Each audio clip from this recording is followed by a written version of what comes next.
WhatsApp everyone, कैसे हो आप सब। So I hope you all are fine. तो हम लोग अपने chapter profit loss and discount पे थे एंड उसके LOD1 के क्वेश्चंस कर रहे थे। सो टिल नाउ हम 50 तक ऑलरेडी कर चुके हैं। अब हम करने जा रहे हैं from question number 51। So let's read. A merchant bought two transistors which together cost him 480 rupees. He sold one of them at a loss of 15% and other at a gain of 19%. If the selling price of both the transistors are equal, find the cost price of the lowered price transistor. तो देखो question में बोला है एक merchant था जिसने दो transistors खरीदे, ठीक है, एंड दोनों की कॉस्ट मिला के 480 रुपीज़ की है। एक ट्रांजिस्टर उसने बेचा 15% के लॉस में एंड दूसरा उसने बेचा 19% के गेन में। एंड ये दोनों जो ट्रांजिस्टर्स की जो सेलिंग प्राइस थी वो इक्वल थी। तो बताओ cost price of lowered price transistor कितना है। तो देखो फाइंड आउट करते हैं। तो a merchant brought two transistors, ठीक है, जिसकी कॉस्ट 480 रुपीज़ है। तो मैं मानता हूँ कि जो पहला वाला ट्रांजिस्टर है उसकी कॉस्ट है एक्स रुपीज़ एंड जो दूसरा वाला ट्रांजिस्टर है उसकी कॉस्ट है वाई रुपीज़, ठीक है। ये कॉस्ट प्राइस है दोनों की। एंड इससे हम एक इक्वेशन बना सकते हैं कि इन दोनों की cost price is equal to 480 rupees, ठीक है।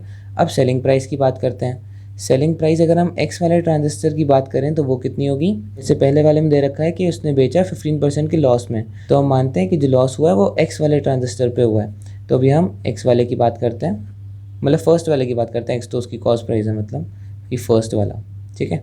तो फर्स्ट वाले पे कॉस्ट प्राइस है एक्स एंड लॉस है 15%, ठीक है। एंड सेलिंग प्राइस क्या होती है, कॉस्ट प्राइस माइनस लॉस, है ना। तो cost price is x minus loss is 15% of x, that is x minus 0.15 x, जो कि आ जाएगा 0.85 एक्स के बराबर, ठीक है। अब हम सेकेंड ट्रांजिस्टर की बात करते हैं। सेकेंड ट्रांजिस्टर में कॉस्ट प्राइस हमने कितनी मानी थी, वाई, एंड उसमें क्या हुआ था, गेन हुआ था। गेन कितना था, 19%। तो सेलिंग प्राइस कितनी हो गई, cost price plus gain. So cost price is y plus gain is 19% of y. इसे सॉल्व करोगे तो आपका आंसर आएगा 1.19 वाई, ठीक है।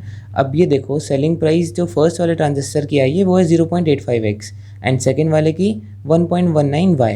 एंड क्वेश्चन में बोला है कि selling price of both the transistors are equal, तो मतलब ये दोनों आपस में इक्वल हैं। तो हम ये बोल सकते हैं कि 0.85 x is equal to 1.19 y, है ना। तो अब x के टर्म्स में लिख लेते हैं, x is equal to 1.19 y divided by 0.85। So point से पॉइंट कैंसिल हो जाएगा एंड ये 119 वाई अपॉन 85 के इक्वल हो जाएगी x की वैल्यू। अब ये वैल्यू हम फर्स्ट इक्वेशन में पुट कर देंगे। सो फर्स्ट इक्वेशन में हमने जब पुट करा तो x की जगह हमने लिख दिया 119 y upon 85 plus y is equal to 480। बस इसे सॉल्व कर लो। 85 LCM लिया, 119 y plus y is equals to 480, 120 y, sorry ये 85 वाई आएगा। सो 119 प्लस 85 ये हो जाएगा 204 y equals to 480 multiplied by 85 and y is equal to 480 multiplied by 85 divided by 204। इसे सॉल्व करते हैं। 2 टाइम्स 102, 2 टाइम्स 240, 2 टाइम्स 51, 2 टाइम्स 120, 3 से डिवाइड करते हैं, 3 times 40, 3 times 1, 3 times 17 and 17 times 5 and 14 to 5 is 200। तो हमें एक ट्रांजिस्टर की प्राइस पता चल गई 200 एंड दूसरा वाला फिर कितना होगा, 480 माइनस 200 मतलब 280। लेकिन हमें किसका पूछा है, find the cost of lowered price transistor. Lowered price कौन सा हुआ, 200 या 280, ऑफ कोर्स 200, है ना। That's it, option number C is your answer. Now question number 52. A manufacturer makes a profit of 15% by selling a color TV for 5,750 rupees. If the cost of manufacturing increases by 30% and the price paid by the retailer is increased by 20%, find the profit percent made by the manufacturer. तो देखो question में क्या बोला है, a manufacturer makes a profit of 15% by selling a colour TV for 5,750। एक manufacturer को profit होता है 15% का जब वो एक टीवी को बेचता है 5750 में। तो पहले तो हम इसकी कॉस्ट प्राइस निकाल लेते हैं, ठीक है। सो सेलिंग प्राइस कितनी हुई मैन्युफैक्चरर की 5750 एंड प्रॉफिट कितना है, प्रॉफिट इज़ 15%। एंड हमें पता है कि प्रॉफिट एंड लॉस हमेशा CP पे लगता है, तो CP को हमेशा हम 100% मानते हैं, है ना। CP क्या होती है 100%। एंड SP फिर कितनी हो गई, CP प्लस प्रॉफिट मतलब 115%। ऑलराइट, अब ये जो 115% है उसकी वैल्यू कितनी है 5750 के इक्वल। That means 115% equals to 5750। So cost price कितनी हुई 100%, जो कि हमने यहाँ पर लिखी थी। तो जब 115% 5750 के इक्वल है तो 100% कितने के इक्वल हुआ 5750 divided by 115 into 100। That's it. So इसे 5 से डिवाइड करते हैं, 5 times 2 5 times 3 5 times 1 5 times 1 5 times 5 0 and ये 23 टाइम्स 50 एंड 15 टू 100 इज़ 5000। तो हमें कॉस्ट प्राइस पता चल गई मैन्युफैक्चरर की, जो कि थी 5000 रुपीज़। अब बोला क्या है, if the cost of manufacturing increases by 30%। अगर कॉस्ट जो है वो 30% से बढ़ जाती है, तो इनिशियल कॉस्ट तो 5000 थी, अब कितनी हो गई, ये इनिशियल सिनेरियो था, अब क्या हुआ कॉस्ट प्राइस हो गई 30% से बढ़ गई, तो मतलब 130% के बराबर हो गई, है ना। 130% ऑफ 5000। सो ये कितना हो जाएगा 13 टाइम्स 5 इज 650, 6500, ठीक है। ये हमारी न्यू कॉस्ट प्राइस हो गई। अब बोला है and the price paid by the retailer is increase by 20%। Price paid by the retailer मतलब रिटेलर ने कितना प्राइस दिया मैन्युफैक्चरर को, मतलब मैन्युफैक्चरर ने रिटेलर को कितने में बेचा, मतलब मैन्युफैक्चरर की सेलिंग प्राइस की बात की जा रही है। तो सेलिंग प्राइस कितनी हो गई मैन्युफैक्चरर की इज इंक्रीज बाय 20%। पहले थी 5750, अब 20% से बढ़ गई, तो अब कितनी हो गई 120% ऑफ 5750। That's it. ये कितना हो जाएगा 6900। तो हमें कॉस्ट प्राइस नहीं पता चल गई, that is 6500, and selling price पता चल गई, दैट इज 6900। अब हमसे पूछा क्या है, find the profit percent made by the manufacturer. Profit percentage कितना हुआ, तो पहले प्रॉफिट निकालते हैं। Profit is selling price minus cost price, that is 6900 minus 6500, जो कि आ जाएगा 400 रुपीज़ का। एंड प्रॉफिट परसेंटेज कितना आ जाएगा, इसका फॉर्मूला होता है profit upon CP into 100। That is, profit is 400 divided by cost price is 6500 multiplied by 100. So double zero से double zero cancel and 5 times 1 5 times 3 and 5 times 20. So 4 2s are 80 upon 13. That is, अब ये question जो है इसे fraction में ही करना है। So 13 times 6 is 78 and then 2. So 6 whole 2 upon 13% is your answer. Option number A. Now question number 53. The cost of manufacturing an article is made up of materials, labor and overheads in the ratio of 6:7:2. If the cost of labor is 350, find the profit percent if the article is sold for 900 rupees. तो देखो ये question बहुत easy है। क्या बोला है, एक cost of manufacturing है एक आर्टिकल की, वो मटेरियल लेबर एंड ओवरहेड को मिला के बनती है, ठीक है। पूरी cost material labour and overhead को मिला के बनती है, which is in the ratio 6:7:2। And हमें दे रखा है कॉस्ट ऑफ लेबर 350 है, ठीक है। तो इससे हम टोटल कॉस्ट भी निकाल सकते हैं, है ना। जैसे फॉर एग्जांपल अगर मैं टोटल कॉस्ट को x बोलता हूँ, ठीक है, तो फिर लेबर की कॉस्ट कितनी हो गई, हमें लेबर की दे रखी है ना, तो लेबर की कॉस्ट हो गई, लेबर का रेशियो है 7, तो 7 अपॉन टोटल कितना है 6 + 7 is 13, 13 + 2 is 15, 7/15 of the total cost that is x। तो हमें 7/15 x की वैल्यू दे रखी है जो कि है 350। तो बताओ x की वैल्यू कितनी हुई 350 डिवाइड बाई 7 इंटू 15, है ना। सो 7 times 50 and 15 times 50 is 750 rupees. तो हमें पूरे आर्टिकल की कॉस्ट प्राइस मिल गई, है ना। अब हमसे बोला है find the profit percentage if the article is sold for 900 rupees. तो सेलिंग प्राइस दे रखी है आर्टिकल की 900 रुपीज़ एंड हमें प्रॉफिट परसेंटेज निकालना है, तो निकाल लेते हैं। Profit is 900 minus 750 that is 150 and profit percentage कितना आ गया, profit upon CP into 100 that is 150 upon CP is 750 into 100. So 15 times 5 and 5 times 20. So आपका प्रॉफिट परसेंटेज आ गया 20% is your answer, option number C. Now question number 54. Two dealers P and Q selling the same model of TV set mark them under the same selling prices. P gives successive discount of 20% and 15% and Q gives a successive discount of 18% and 17%. From whom is it more profitable to purchase the TV set?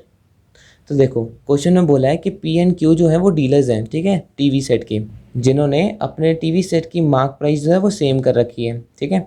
अब बोला है P जो है वो mark price पे 20% का successive discount देता है एंड फिर 15% का देता है। क्यू क्या करता है, पहले 18% का देता है फिर 17% का देता है। तो अब उसमें पूछा है कि from home is it more profitable to purchase the TV, मतलब कौन सस्ते में दे रहा है, सीधी बात ये है, ठीक है। तो उसके लिए हम मान लेते हैं कि टीवी की प्राइस थी 100 रुपीज़, हमने ये एज्यूम कर लिया, ठीक है। अब पी जो है वो कितना डिस्काउंट दे रहा है, 20% एंड 15% का। तो ये जो मार्क प्राइस है जो हमने 100 रुपीज़ मानी है फर्स्ट केस में, पी के केस में इसकी सेलिंग प्राइस कितनी हो रही है, सेलिंग प्राइस कितनी है वो हम सक्सेसिव परसेंटेज का फॉर्मूला लगाते हैं। पहले 100 थी मल्टीप्लाइड बाय, अब जितना भी बढ़ता और कम होता है ना परसेंटेज में, उतना परसेंटेज हम 100% में ऐड कर देते हैं, दैट्स इट। तो 100 मल्टीप्लाइड बाय 20% का डिस्काउंट, मतलब 100 माइनस 20 80% से मल्टीप्लाई कर देंगे। देन फिर कितने का डिस्काउंट हो रहा है, 15% का, तो 100 माइनस 15 दैट इज़ 85% का और मल्टीप्लाई कर देंगे। तो ये आ जाएगा हमारा फाइनल एस पी, ठीक है। सो 100 से 100 cancel, 5 times 1 5 times 7 5 times 20 and 20 times 4। सो ये कितना हो जाएगा, 17 टाइम्स 4 दैट इज़ 68 रुपीज़, ठीक है। तो अगर मैंने टीवी की मार्क प्राइस 100 मानी तो पी जो है वो डिस्काउंट लगा के इसको 68 रुपीज़ में बेच देता है। अब हम निकालते हैं कि क्यू में कितनी सेलिंग प्राइस लगती है, क्यू कितने में बेचता है, 100 हो गई मार्क प्राइस मल्टीप्लाइड बाय, अब उसने कितना डिस्काउंट दिया 18% का, तो 100% माइनस 80% दैट इज़ 82%, ठीक है, ये हमने मल्टीप्लाई कर दिया। एंड 17% मतलब 100 माइनस 17 दैट इज़ 83%। एंड इसे जब आप सॉल्व करोगे तो आपका आंसर आएगा 68.06%, सॉरी रुपीज़। तो देखो कितना माइन्यूट सा डिफरेंट था, बट स्टिल अगर हमें प्रॉफिटेबिलिटी देखनी है तो हमें किससे खरीदना पड़ेगा, डीलर पी से, क्योंकि ये सस्ते में बेच रहा है। So option number A from P is your answer.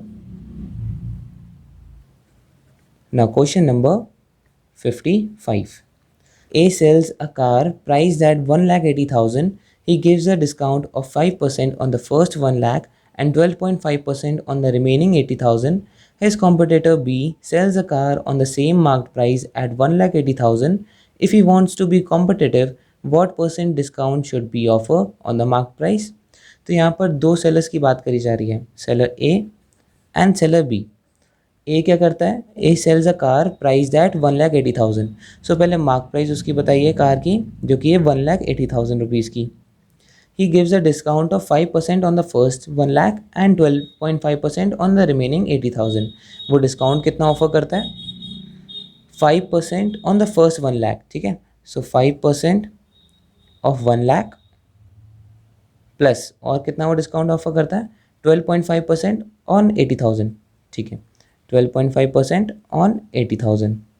तो पहले हम डिस्काउंट निकालते हैं, डिस्काउंट आ जाएगा इसका 5,000 प्लस इसका कितना आ जाएगा, पॉइंट से हटाया तो एक और जीरो आ जाएगा एंड ये 000 कैंसिल।